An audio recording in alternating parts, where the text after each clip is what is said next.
Hoy estamos con la doctora Clotilde Vázquez. Ella es jefa del Departamento de Endocrinología y Nutrición de la Fundación Jiménez Díaz. Y fíjese, le digo el libro que luego hablaremos al final de él. Se llama Con hormonas y a lo loco. Qué título, ¿verdad? Seguro que vamos a tener aquí una conversación con ella muy interesante. Pero antes le vamos a dedicar un poema. El poema lo he titulado La doctora de luz. Nacida en Alicante, de sal y sol nacida, hija de Paco y Clotilde, con raíz compartida. Cartagena y su rigor, Alicante y su ternura, forjaron en su sangre una fuerza que perdura. Estudió en Valencia, entre libros y pasión. La medicina la llamó como una vocación. Madrid la vio crecer, entre guardias y desvelos. En la Jiménez Díaz alzó altos sus anhelos. Hoy, jefa de un saber que alivia, guía y ordena, de endocrinas y nutrientes, de la ciencia más serena, pionera incansable en la nutrición clínica, en la lucha silenciosa contra diabetes crónica. Su lema, hallar al asesino, sin tregua ni atajo, explora síntomas como huellas en un trabajo, donde el cuerpo es el alma y el saber la linterna que alumbra al culpable en la celda interna.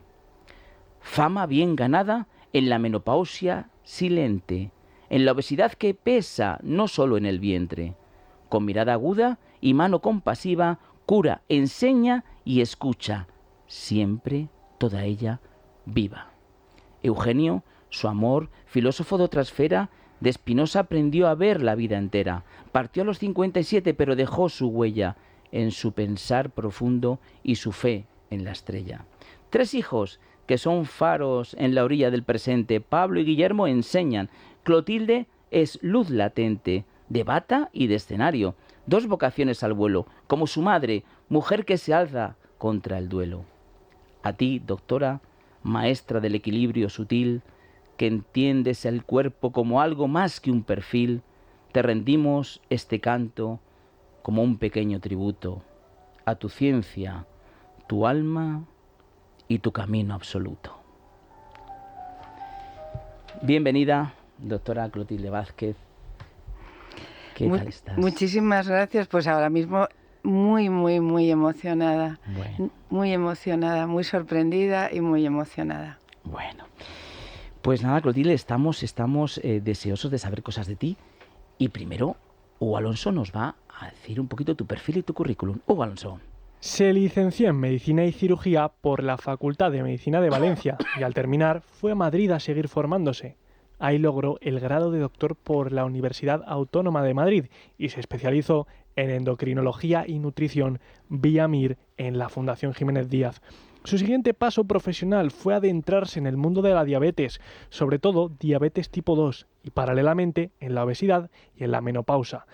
Tiene una amplia trayectoria docente e investigadora, siendo directora de másters y cursos de formación posgrado e investigador principal en numerosos proyectos. Fue directora del Overweight and Obesity Institute y del Instituto de Endocrinología y Metabolismo, coordinadora del Grupo de Educación Diabetológica de la SEDA hasta 2010, directora de la revista Diabetes hasta 2015, CEO de la empresa Medica Diet hasta 2018, presidenta de Sendimad hasta 2019 y es miembro del CIBER de Fisiopatología de la Obesidad y la Nutrición. Ha sido galardonada con el premio Best in Class en Diabetes en 2015, en Nutrición en 2016 y en Endocrinología en 2024. Y además es considerada entre los 100 mejores médicos de España por la lista Forbes desde 2022 hasta 2024.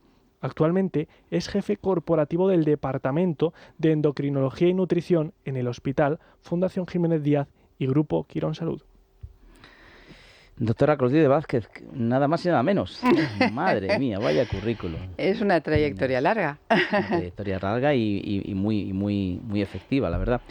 ¿Se nos olvida alguna cosilla que quisieras? No, la verdad que todas estas trabajos, cursos, másteres, desarrollo clínico, lo hice inicialmente en la Fundación Jiménez Díaz, donde hice el MIMIR y me quedé unos años, pero luego la fundación estuvo en crisis, que si la cerraban, y entonces fui al Hospital Severo Ochoa, estuve allí 14 años, después al Ramón y Cajal, y después mi tercera y última etapa está siendo otra vez en la Fundación Jiménez Otra vez Díaz. en la fundación. Bueno, pues Pero ha sido muy bonito recorrer distintos hospitales, distintas sí, etapas. Claro. Sí, Y además cada uno con su idiosincrasia, cada uno. exacto.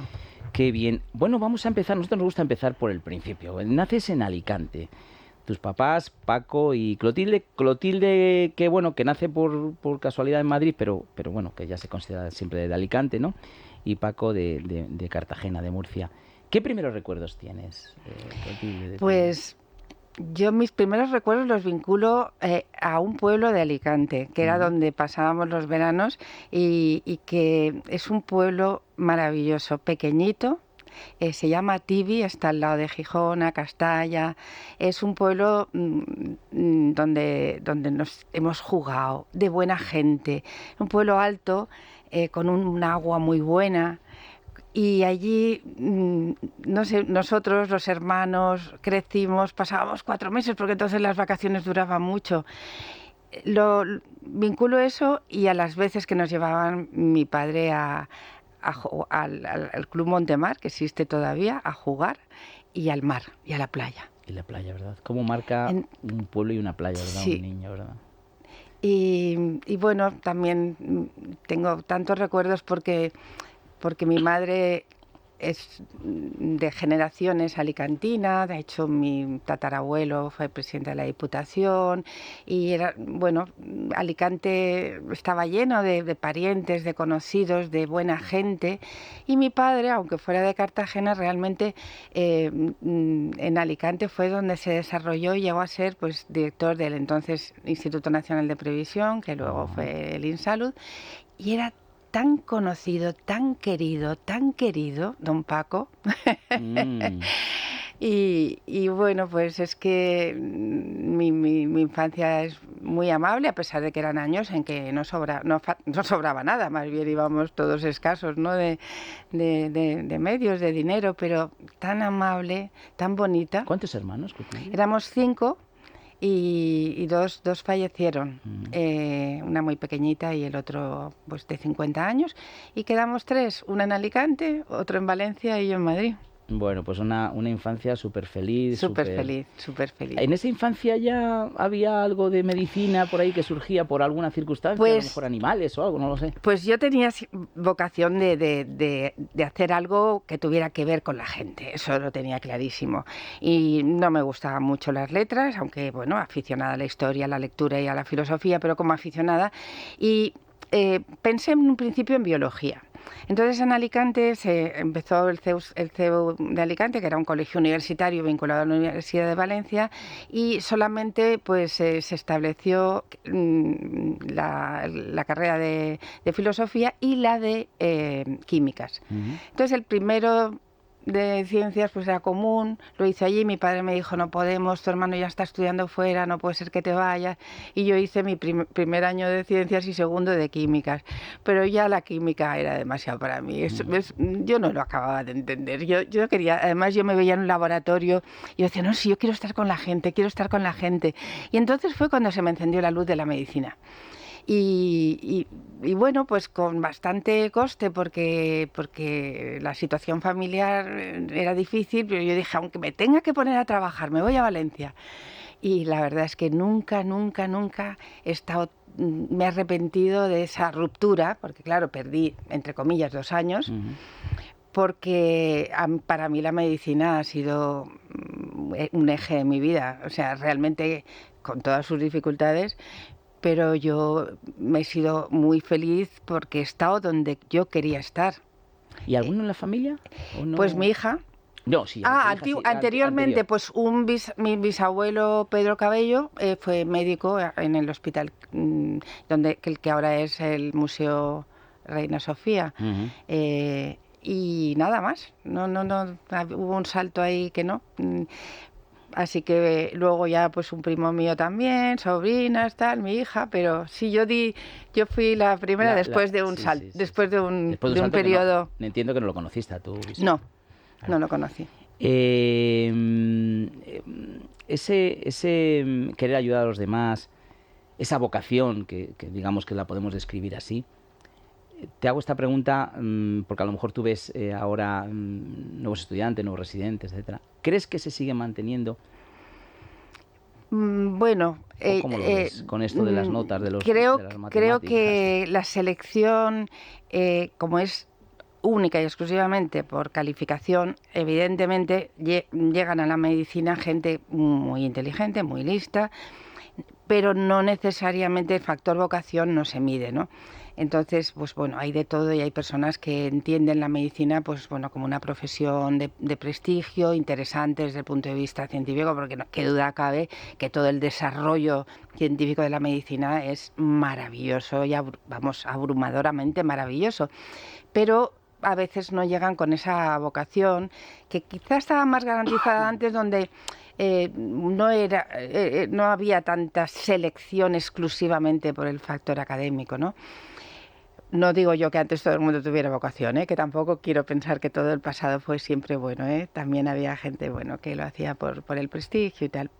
Pero sí que es cierto que tenemos que insistir con los jóvenes en que la práctica de la medicina exige pues esa vocación,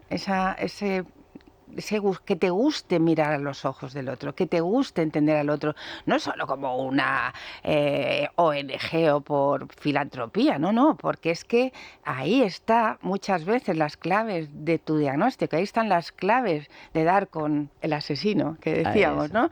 Y sobre todo de poderle ayudar, de esa medicina personalizada que es necesaria y más hoy día, ¿no? Si no tenemos en cuenta al otro, si no sabemos que estamos ahí para ayudar, pero también para aprender del propio paciente, si no estamos ahí para acompañar, para ayudar a encontrar la solución siempre a favor de la vida, ¿no? A favor de la vida, a favor de lo que el paciente quiera, ¿no?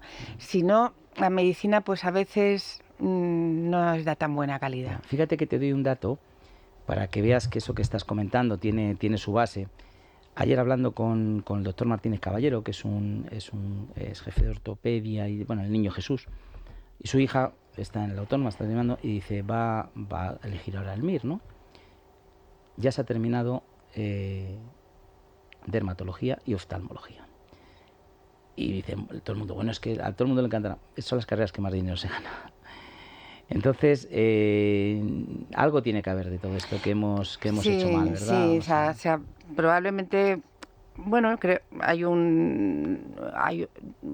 desde hace décadas quizá la remuneración de los médicos, bueno, se ha estancado y yo creo que es injustamente baja en general de los médicos de la sanidad pública y entonces, bueno, pues la gente busca ahora pues tener una vida cómoda y no todo el mundo, pero una vida cómoda y buena remuneración. La dermatología es una especialidad preciosa, eso no quita, pero hace 20 años, 30 años los primeros números elegían medicina interna porque es la medicina. Claro, medicina interna, ser un internista, realmente, por ejemplo, en el 12 de octubre, en la Fundación Jiménez Díaz, en algunos hospitales emblemáticos, la medicina interna era el eje. Y la seguimos necesitando, sin embargo, pues como no tiene oportunidades de ingresos extras, no tiene oportunidades y no se ha, la remuneración, digamos, de la sanidad pública no se ha puesto al nivel que debería, pues la gente elige otra cosa, elige más por la parte económica, pero también debe ser porque económica. falta, yo creo que es algo, ¿no?, de esa vocación. No, bueno, cuando decimos así no podemos generalizar, No. Sino simplemente estamos dando un dato que es el adecuado, ¿no?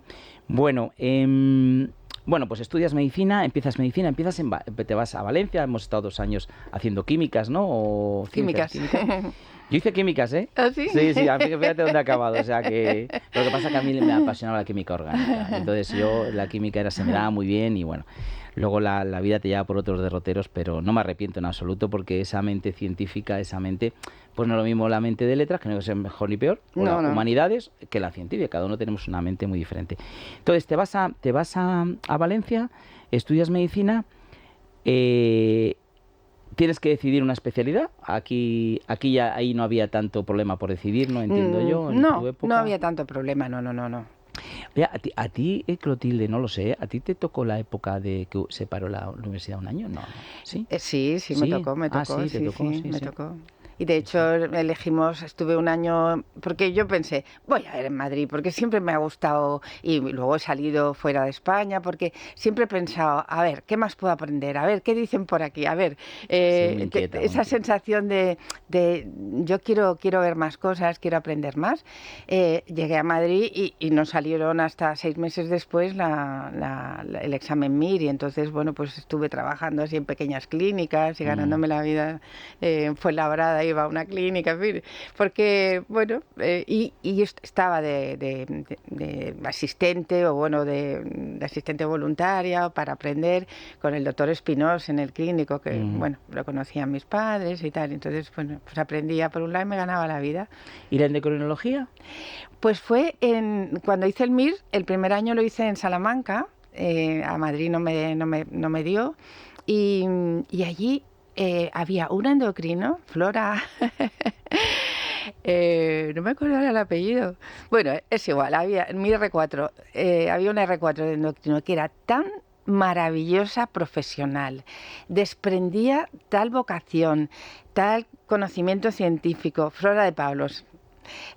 Y que de repente empecé a fijarme en el endocrino y dije, pero esto es maravilloso, esta especialidad es maravillosa, así que yo le debo a Flora de Pablo el elegir endocrinología. Y la endocrinología de antes con la de ahora, me imagino que... Bueno, ha cambiado para bien. Muchísimo. Muchísimo. Gracias a Dios ha cambiado, porque, bueno, pues como todas las especialidades. Sí, han cambiado como mucho, todas. Yo creo que está en concreto, además, yo creo que se ha especializado mucho también, ¿no? Porque ahora decir endocrino, ¿qué tipo de endocrino, no? Cada uno estáis especializados, ¿no? En algo en concreto, ¿no? Sí, aunque la endocrinología general sigue siendo muy importante, pero obviamente, fíjate, todo el desarrollo que ha tenido el tiroides, el cáncer de tiroides, la patología nodular tiroidea, cuánto sabemos, cómo podemos, bueno, pues adelantarnos a los acontecimientos de malignización de un nódulo, lo sabemos con tiempo, tenemos unas posibilidades diagnósticas y terapéuticas maravillosas que entonces no lo había, y en todo, el tratamiento hormonal en aquella época eran hormonas a veces extraídas de cadáver, como la hormona de crecimiento, de tantos efectos secundarios, y la mayoría de las veces, como las insulinas, también, eran extraídas del cerdo, ¿no? Purificada, pero extraída del cerdo, ¿no? Sí. Entonces, ya la llegada de las insulinas humanas, vamos, o de las hormonas equivalentes a las hormonas humanas, que empezó a fabricarlas la bacteria Escherichia coli, ¿no? Que era la fábrica de nuestras hormonas. Pues supuso un cambio radical. Desde luego, se ha notado en todo, pero en la diabetes es que de hace 40 años ahora, 35, 40 años ahora, es que no tiene color. Realmente la expectativa de vida de un diabético ahora es similar a la población general, y hace muy pocos años no lo era en absoluto. Veíamos indefectiblemente a los 5 años empezaban los problemas secundarios, los problemas a nivel de micro y macroangiopatía, dependiendo y luego los instrumentos terapéuticos y de control. Es que estábamos con las glucosurias, estábamos con los análisis de sangre, que eran métodos tan indirectos que era casi imposible un buen control. Yo creo que era un poco, el que era diabético, era un poco como cuando, por orden aire, es decir, parece que me mareo, me tomo algo y parece que orino mejoro, demasiado, o parece que orino, y me voy a poner insulina. O sea, era una cosa que se tenía unos controles pues muy, y los antidiabéticos orales que hubo un desarrollo inicial muy importante, pues cuando ya se descubrió el efecto incretínico no te digo nada, ya por no hablar de los agonistas, es que ha sido un antes y un después realmente en el tratamiento de la diabetes tipo 2. Bueno, pues enseguida vamos a entrar en más detalle, pero antes te vamos a hacer un regalo musical. Clotilde, dinos qué está sonando. El Near My God, esta es la sinfonía que interpretan los músicos mientras se hunde el Titanic, ¿no? Pero a la vez también, bueno, pues en contextos religiosos, pues yo lo he oído muchas veces, Cerca de ti, Señor, ¿no? Es una melodía preciosa y además que te conecta con el espíritu, te conecta con Dios. Y nos gustaba mucho oírlo a mi marido y a mí, mucho. Tu marido que era filósofo, profesor de filosofía, ¿no? Y que yo cuando me pasaste y ponía que Spinoza no es cuando le preguntaban a Einstein ¿en qué Dios cree usted? Decía, yo creo en el Dios de Spinoza. Es así, ¿no? Claro, porque a Spinoza se le ha tomado como un ateo, pero Spinoza era una persona que tenía unos conceptos clarísimos sobre lo que era Dios, nada de idolatría, pero sí como un principio, ¿no? Un principio vital necesario para recorrer la existencia humana, ¿no? Y bueno, pues al mismo tiempo con una fuerza vital tiene todos los trabajos de Spinoza, ¿no? La ética de Spinoza es impresionante. Y bueno, pues Eugenio yo me acercó a Spinoza porque la verdad es que yo lo consideraba un racionalista pesado, así como muy frío, y me di cuenta que no era así, ¿no? Y de hecho él fue un poco espinosista, no solamente desde el punto de vista científico y bueno, coordinador del Grupo Internacional de Spinoza, realmente era reconocido en ese mundo, sino que yo creo que su enfermedad la vivió a lo Spinoza, porque tuvo una entereza, o sea, un cáncer de páncreas es muy raro que dure 3 años, ¿no? Y entre yo que iba inventándome la medicina para buscar qué podíamos hacer en cada momento, leyendo lo que le pasaba y la fuerza vital que tenía a pesar de todos los dolores, de todo el síndrome paraneoplásico, pues él vivió 3 años, Qué fortaleza. Quería vivir. Pues un abrazo muy fuerte allí donde esté Eugenio. Y gracias por compartirnos esto. Gracias, Clotilde. Bueno, llegó el momento de hablar de la Real Academia Nacional de Medicina de España. Es una institución al servicio de la sociedad y la medicina española, gracias al trabajo que realizan sus diferentes académicos. Hoy tenemos al teléfono a uno de ellos, el profesor Francisco González de Posada. Muy buenos días, profesor. ¿Qué tal está? Buenos días, Adolfo. Encantado de saludarte a ti y a todos los oyentes. Pues es un placer, profesor. Para que le conozcan mejor los oyentes, usted es académico de número de Arquitectura e Ingeniería Sanitarias. En el terreno concreto de la ingeniería sanitaria se dedicó durante más de 12 años al estudio y trabajo de investigación experimental en el Laboratorio de Hidráulica del Centro de Estudios y Experimentación de Obras Públicas. En él se realizaron sus proyectos hidráulicos relativos a modelos reducidos de abastecimiento de aguas de San Sebastián y Sevilla, en la estación de cabecera del Tajo Segura, en la presa de El Pardo, así como en presas de la República Dominicana, entre otros muchos trabajos. Hace unas semanas usted ofreció su sesión científica a la Academia y comentaba en su opinión la falta de un plan hidrológico en España que facilite un mejor aprovechamiento del agua y reduzca la magnitud de los desastres por venir. En primer lugar, ¿cuáles son estos desastres por venir, profesor, que estamos un poco asustados? Bueno, desde el punto de vista de la naturaleza en general, pues el calentamiento global está implicando y va a implicar más y mayores daños con la expresión actual.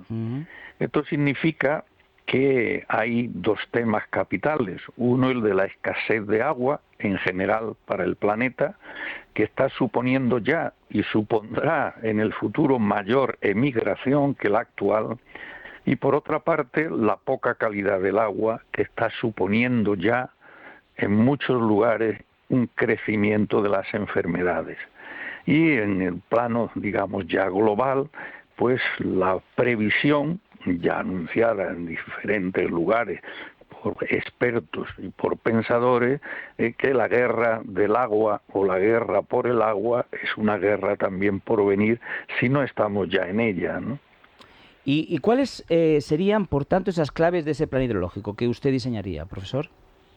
Bueno, la expresión plan hidrológico en el sentido tradicional es nacional o regional, ¿no?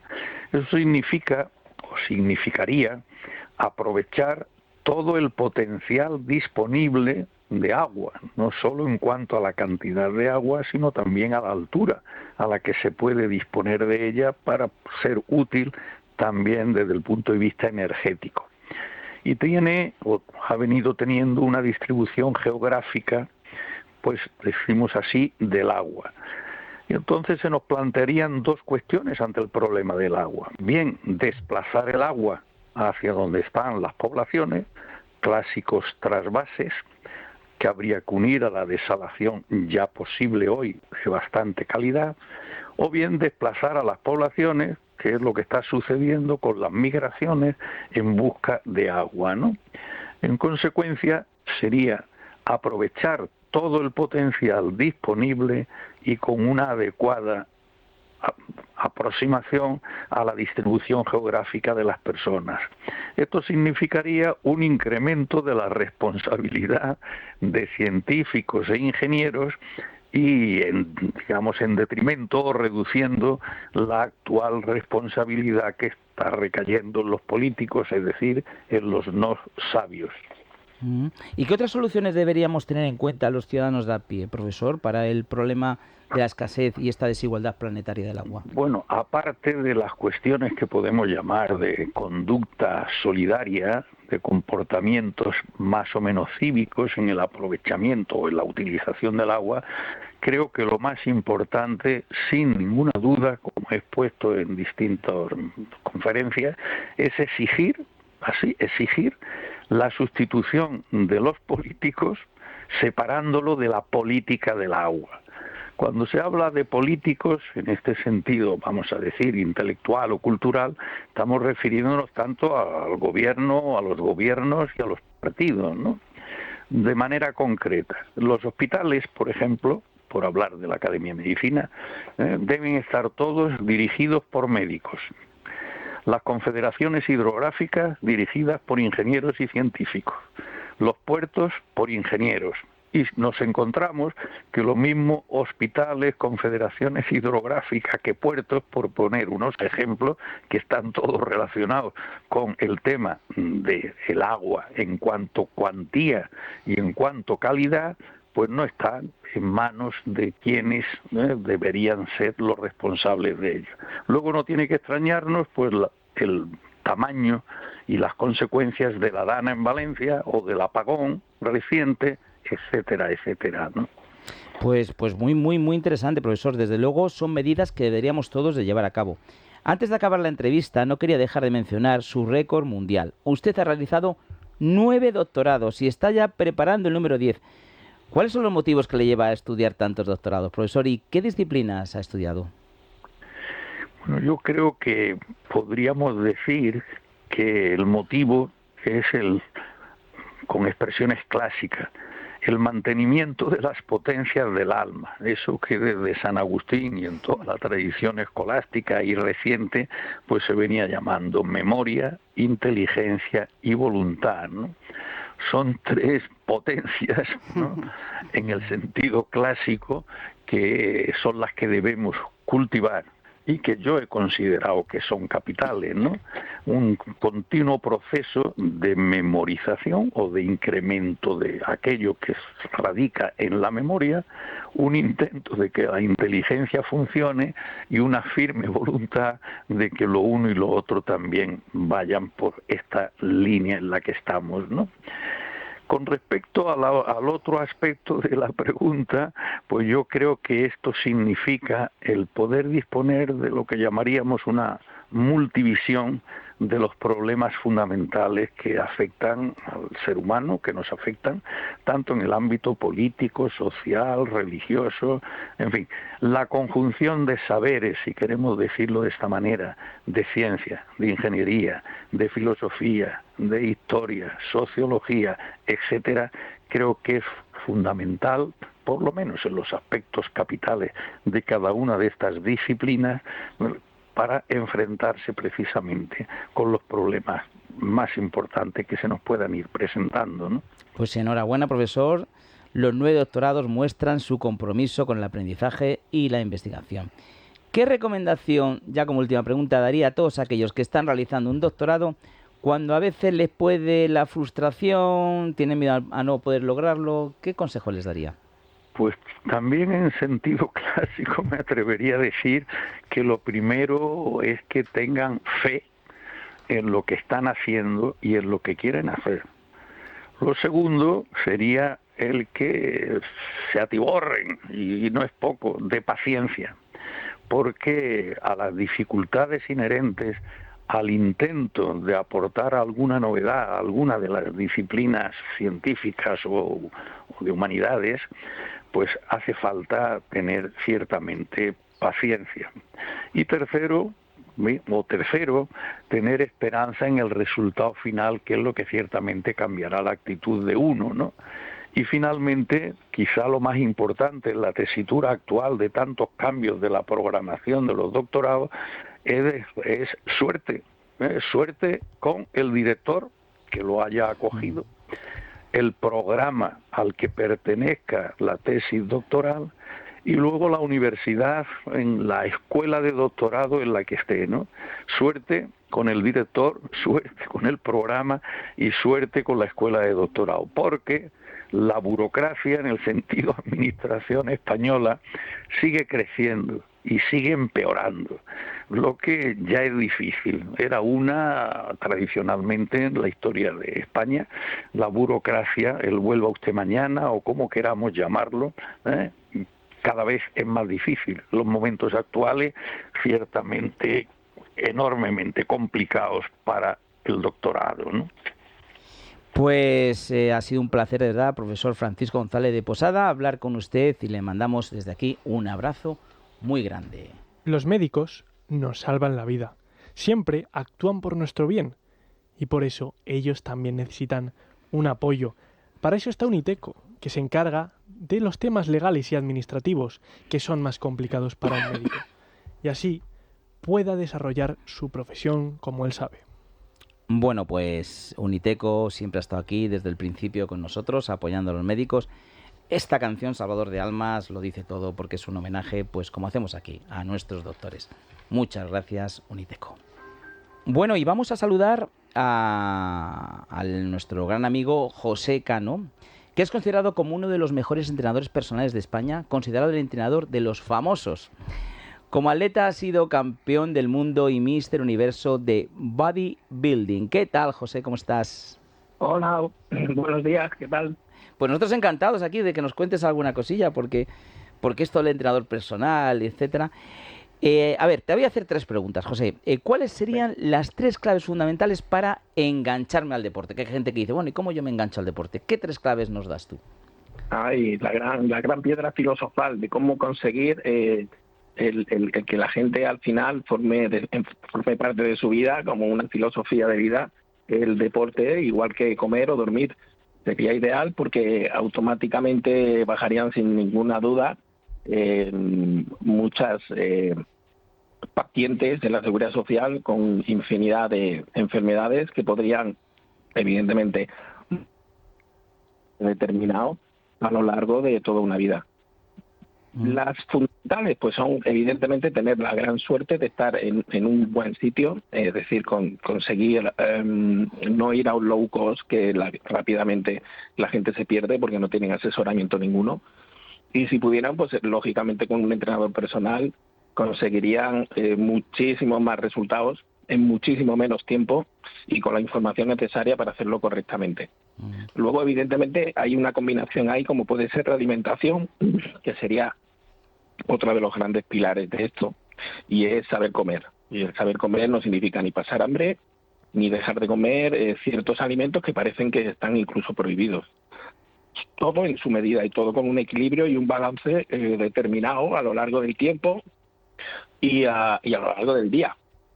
Y por tercera causa para que alguien pudiera estar dentro del mundillo del deporte, pues sería el juntarse o el tener amigos que ya lo hicieran y lo practicaran, porque eso crea sintonía y hace que las personas al final fidelicen y se sientan cómodos, incluso en pandilla, con amigos, incluso a la hora de comer, porque todos al final tienen un mismo sentido común, que es el de estar sanos, hacer deporte y sentirse bien consigo mismos. Ha quedado clarísimo, José. ¿Cuáles son los errores más comunes que se cometen cuando se empieza a entrenar? Pues hombre, los errores más comunes es como suele pasar, y más en estos tiempos, porque yo vengo de la época de la old school, de la vieja escuela, llevo ya casi 50 años entrenando, es la proliferación de los low cost, es decir, de los grandes gimnasios masificados, en los cuales es totalmente impersonal y las personas van porque vale 30, 40 euros el mes y creen que ahí van a conseguir el engancharse a este deporte, engancharse en este caso al gimnasio o engancharse al deporte que bueno, se extiende dentro de un gimnasio con muchas modalidades deportivas. Actualmente la fuerza se puede decir ya con exactitud y con clarividencia de que es el método más importante a partir de los 30, 40 años para conseguir un estado de salud físico importante y mejorable. Y además también la salud mental, ¿no? Y el manejo del estrés también sería importante. Sin ¿no? duda, sin duda. Otra de las grandes virtudes que tiene el deporte es que no solo ayuda al cuerpo, sino a la mente. Por efectos fisiológicos que se producen dentro a nivel hormonal, como son opiáceos que segrega el cuerpo después del entrenamiento y hacen que baje la ansiedad, el estrés, el nerviosismo, y las personas empiezan a cambiar para bien. En ese sentido, yo he tenido muchos clientes a lo largo de mi vida que han venido por un tema físico típico de hipertensión o de un principio de ictus o de ataque cardíaco, y han terminado, han seguido entrenando más por la causa mental, porque se han dado cuenta que funcionan mejor a lo largo del día en su profesión, en su vida social, en su vida sentimental. Con lo cual cerramos el círculo. Bueno, pues queda súper claro, José, que los entrenamientos, todo esto del deporte, el iniciarse, hay que tener un guía, y que es lo que se llama, está muy en moda, este entrenador personal, ¿no? Yo en tu caso, si me permites, voy a decir dónde estás y dónde te pueden buscar, porque yo he estado en tu centro deportivo, que además es precioso, porque es en un lugar emblemático, estás en la calle La Gasca número 5 y subes allí, es que es una casa de las que decimos es antigua, con techos altos y que bueno, y además es que tu trato es maravilloso. Así que, José, te pueden buscar, ¿verdad? José Cano, estás en la calle La Gasca número 5. Y bueno, pues ahí es donde realmente van a encontrar pues esa persona que les va a guiar y se va a personalizar si es obesidad o si es... Mira, hoy tenemos aquí una doctora que es endocrina y vamos a hablar ahora en un ratito de la obesidad, pues que va a ayudar con tu manejo de tu ánimo, etcétera, pues va a conseguir realmente unos resultados que, como bien has dicho tú, en estos lugares que vas y no sabes ni por dónde empezar y ves allí unos cachas que dices, bueno, te da esta vergüenza empezar a hacer algo, ¿no? Bueno, que en tu caso no es así, ¿verdad? Pues no, la verdad es que aquí los que vienen se sienten como en su casa. Es un sitio muy privado, muy premium, para 2, 3 personas como mucho en la sala.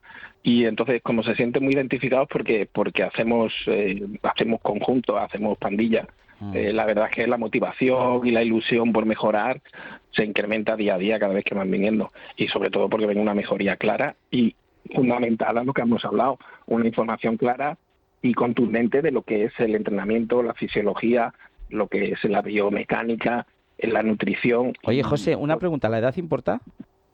¿Qué va? Vale. Nada, yo tengo aquí personas desde los 16, 18 hasta los 75, 80 años. O sea que no tiene nada que ver, Venga, evidentemente. pues, nos has dejado tranquilo, porque dijo, a ver si vamos, que aquí nosotros los oyentes de 16, 17 somos pocos. Yo no, por supuesto. Bueno, José, pues muchísimas gracias. Ya saben, José Cano, en la calle La Gasca número 5, que te busquen en internet, que es la manera más cómoda, y se pongan en contacto contigo.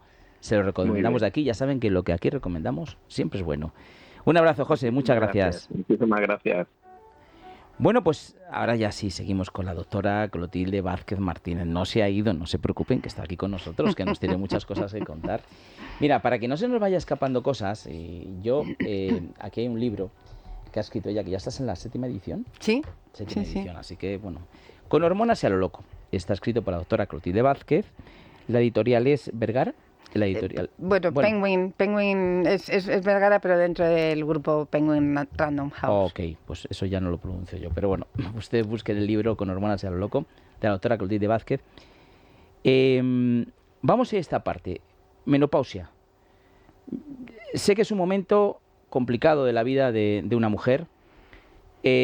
Cuéntanos cosas y ábrenos un poquito la luz, Clotilde, que yo sé que tú eso lo vas a hacer muy bien, porque eres una persona que desde que te he visto irradias alegría, irradias felicidad y irradias ganas de hacer cosas. Pues la verdad es que la idea de trabajar en este aspecto tan importante de la vida de todas las mujeres, porque no hay ninguna mujer que no lo pase, bueno, salvo quien fallezca antes, por desgracia, viene por un lado porque yo tuve una menopausia muy, muy temprana y tuve la suerte de encontrar una ginecóloga que lo entendió, que me trató, pero supe que eso realmente era una situación que era muy grave. Muy grave. Si yo no llego a tener ese asesoramiento, probablemente hubiera sido una mujer envejecida prematuramente, con fracturas a los 60 años, con una depresión que tenía entonces terrible, no sabía qué me pasaba, no tenía sofocos, pero yo no quería vivir, me encontraba, no quería salir de la cama y, bueno, realmente no tenía hormonas, no tenía unas hormonas fundamentales para la vida. Bien, yo mi situación personal la resolví perfectamente y cuando trabajando con tantos pacientes y tantas pacientes, tanto pues por colesterol elevado, por obesidad, por tiroides, por diabetes, muchísimas mujeres, muchísimas, cuando haces la historia. ¿Y cuándo empezó con este problema? En la menopausia. ¿Y cuándo empezó a dolerle las rodillas? Personas que no pueden hacer ejercicio porque tienen artrosis generalizada. Es que esto es la menopausia.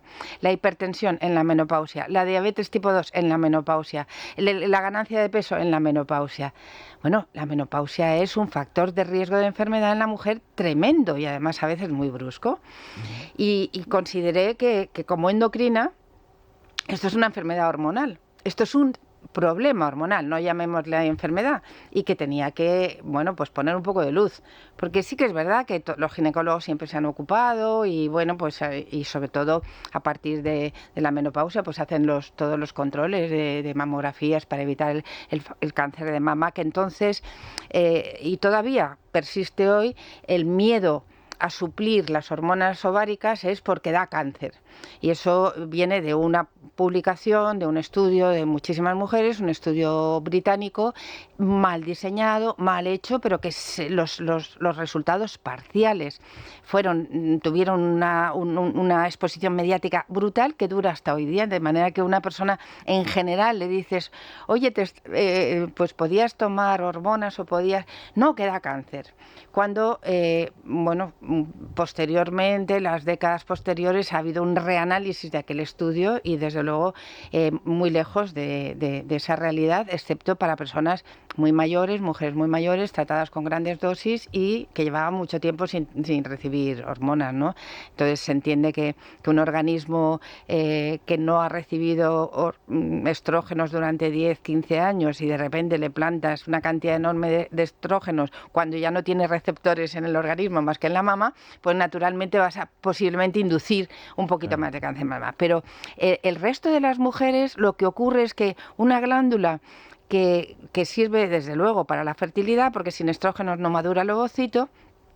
Pero tenemos receptores de estrógenos en todo el organismo, luego juegan un papel crucial en la biología humana, la biología de la mujer. Entonces, la esperanza de vida hace pocos años, en realidad, en la historia de la humanidad, era similar a la edad de la menopausia, 50 años, incluso, pues bueno, no pasaba nada, era equivalente, pero es que ahora se ha casi duplicado. Y todos esos años en que se vive sin estrógenos causa muchos problemas a nivel sistémico. De hecho, la primera causa de muerte en la mujer no es el cáncer de mama, es la cardiovascular, porque es que en mi consulta casi todos lo que más escucho es colesterol elevado, doctora, pero si yo lo tenía bajo. A partir de la menopausia se eleva el colesterol, se eleva la tensión, se empieza a engordar. Todo factores de riesgo cardiovascular que si la mujer no se trata, yo no digo solamente la reposición hormonal, sino también el estilo de vida, pues realmente 20 años después puede tener un infarto y, por desgracia, muchas mujeres han muerto por esa causa. Insisto, primera causa de muerte. El ictus es mucho más frecuente en la mujer que en el hombre. Entonces, pues yo pensé, esto lo tienen que conocer las mujeres. Como cuando tienes un hipotiroidismo, no segregas hormona tiroidea y se repone por fuera. Cuando el ovario deja de producir estrógenos, lo natural, si no hay contraindicaciones, lo natural es reponer esa secreción básica. Y bueno, hoy día hay tantísima evidencia científica de que eso se puede hacer sin riesgo, se puede hacer además con hormonas bioidénticas y que para la mujer supone una continuidad de su biología y no un salto hacia la enfermedad. Hay un dato muy importante, eso lo dice la estrategia del Ministerio de Sanidad, la estrategia nacional de la cronicidad, de la prevención de la cronicidad, dice que en España tenemos la esperanza de vida mayor del mundo después de Japón, pero tenemos en Europa una de las más bajas esperanzas de vida sin enfermedad. Entonces, y que se sitúa en los 60 años. Entonces, de lo que se trata es, en este caso, con un aspecto que en la mujer es crucial, se trata de prolongar la vida sin enfermedad, ya que nos vamos a morir más tarde. Con todo esto que nos decía el entrenador personal, cambiar nuestro estilo de vida, cambiar la alimentación, prevenir, ¿no? Podemos mantener y llegar muy cerquita del momento que nos tengamos que ir de este mundo, con bastante autonomía y bastante calidad de vida. ¿Y ese cambio, doctora, del estilo de vida es muy brusco? Bueno, o sea, yo estoy en ese periodo y voy a su consulta, doctora, y me dice, bueno, primero evidentemente usted averigua qué estilo de vida tiene esa persona. Claro. Porque hay veces que no... La gente joven ahora toda está enganchada, sobre todo a la actividad física. No sé qué pasará cuando lleguen a los 40 o 50, pero los que van llegando a 40 o 50 años, hombres y mujeres, pues bueno, no todo el mundo lleva un buen estilo de vida, ni de alimentación, desordenada, un poco errática, con mucho producto procesado, con mucho producto no natural, en cantidades probablemente excesivas y con un sedentarismo total o relativo, ¿no? Que eso, mientras el cuerpo es joven, pues lo aguanta, ¿no? Pero yo siempre digo que a partir de los 50 es que es sí o sí. Tenemos que comer bien y tener actividad física. Ya no tenemos opción, porque ahí ya sí que el margen, y siempre digo, cuando tienen 50 años, digo, pensad en los 70 años. ¿Cómo quieres estar a los 70? ¿Quieres poderte seguir agachando cuando se te cae algo? ¿Quieres poder poner la maneta en la parte de arriba? ¿Quieres poder seguir, no sé, funcionalmente siendo autónomo? Pues hay que iniciarse y con toda la voluntad del mundo hasta que te enganches en la actividad física. Y desde luego comer bien, que no es nada del otro mundo, es comer bien. Es no comer mal, como dice algún nutricionista. ¿Qué es comer bien? Pues no comer mal. No comer mal. Empieza la premenopausia, que bueno, las edades ya sabemos que cambian, ¿no? Ahí ya la mujer va notando ciertos cambios, etcétera. ¿Ahí hay que hacer algo en la premenopausia? O... Si es muy molesta, a las mujeres ahora que ya se ha popularizado, afortunadamente, ¿no? Ya se habla de la menopausia, se habla de ese momento y se habla también de la perimenopausia o de la premenopausia. ¿Qué ocurre en los años antes de que el ovario deje de funcionar y de segregar las hormonas que le corresponde? Pues que hay mucha inestabilidad. Entonces hay muchas oscilaciones hormonales. Y eso provoca pues síndromes premenstruales muy acusados, con síntomas pues desde pequeños sofocos hasta sobre todo irritabilidad, sensación de hinchazón, cansancio, a veces tristeza. Afecta mucho el lado emocional y el lado de la vitalidad, ¿no?